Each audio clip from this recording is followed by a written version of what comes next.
What it do, y'all? Bread Tuck Rob, y'all know what it is, man. Today, August 30th, Houston Texans versus the New Orleans Saints. 10 years after Katrina. Excuse me. Shout out to everybody who went through the whole Katrina situation. That was a very serious situation. Shout out to y'all. Hope everything's okay, man.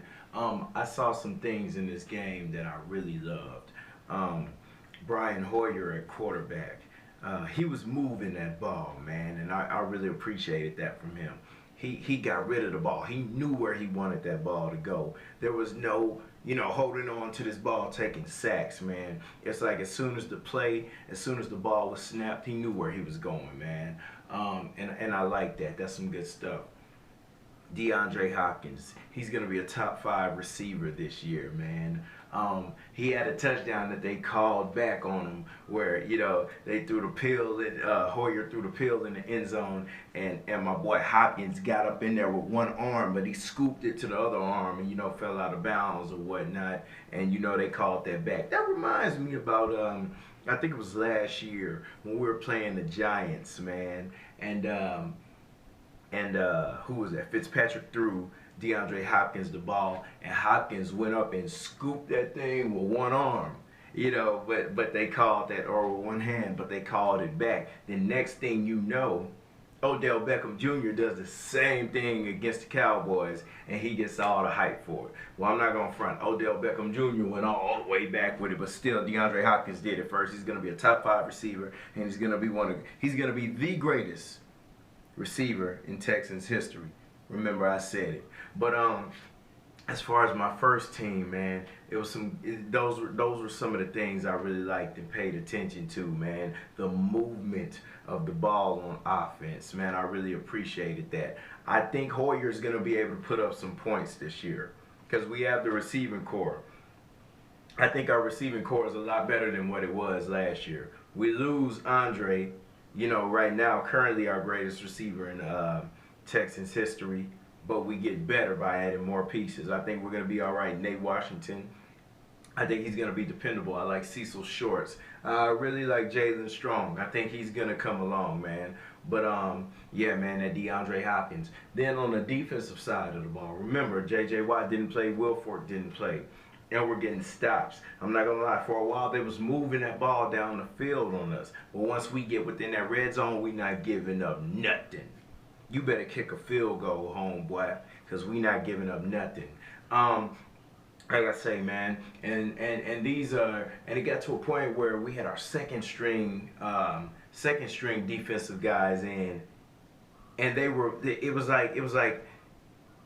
still within that philosophy to not give up anything, man, and I loved it. Shout out to Romeo Cornell for getting my defense right. We put in Ryan Mallett. Ryan Mallett started off a little shaky, but it got to a point where he was moving that ball downfield, and he had a couple deep bombs. He was, but they just weren't connecting. I don't know if it was his fault because he didn't get that starting job, and maybe he's just kind of, lacking right now, or sulking right now, whatever you will, or if him and the receivers just aren't on the same page, or maybe it's just the receivers. But after that, he starts zipping that thing down the field. These short passes, boom, boom, boom. Everything was connecting, man, and I loved it. My guy, Tom Savage, Savage Life, no Webby. I kind of want him to be my #1 guy, man, but I'm not gonna go too deep off into that.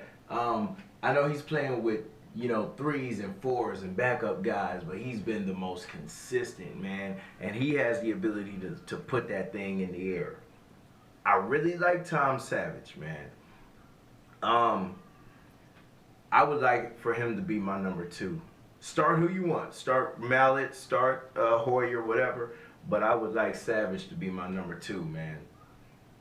Because I just feel like he has what it takes to get it done. He has the build of a quarterback. He looks like a quarterback. I think he'll be able to take these hits. And then remember last year when we put him in a division game against the Colts, he wasn't horrible. you know. But yeah, man, there's a couple things I like, man. I love Bill O'Brien, man, but sometimes I think he's reaching when he puts in what's my boy number 31 when we put him at running back. I feel like he's too small to be a running back. You don't want him taking those hits that running backs take because he's about 5'9", 179. But I mean, he scored. He got him a touchdown, but they end up calling it back. He's quick, man. I'm not gonna lie to you, he's quick. I just don't know if I'd like to see him at running back. Maybe if I could get him, let's get him some kickoff return reps, or maybe some punt return reps, something like that, man. But yeah, man, I'm happy with what I'm seeing, and I think it's gonna be a great year. We play the Cowboys Thursday, but you know that's mainly gonna be your third stringers, your fourth stringers. But so my boy Savage should get a lot more reps. You know, probably play that whole game. But you know, we'll see, man. Can't wait for the season to begin, man. But first we gotta get through this last preseason game. But y'all know what it is. Bread Tuck game forever. Houston Texans. Y'all mucho te easy. Bread Tuck Rob.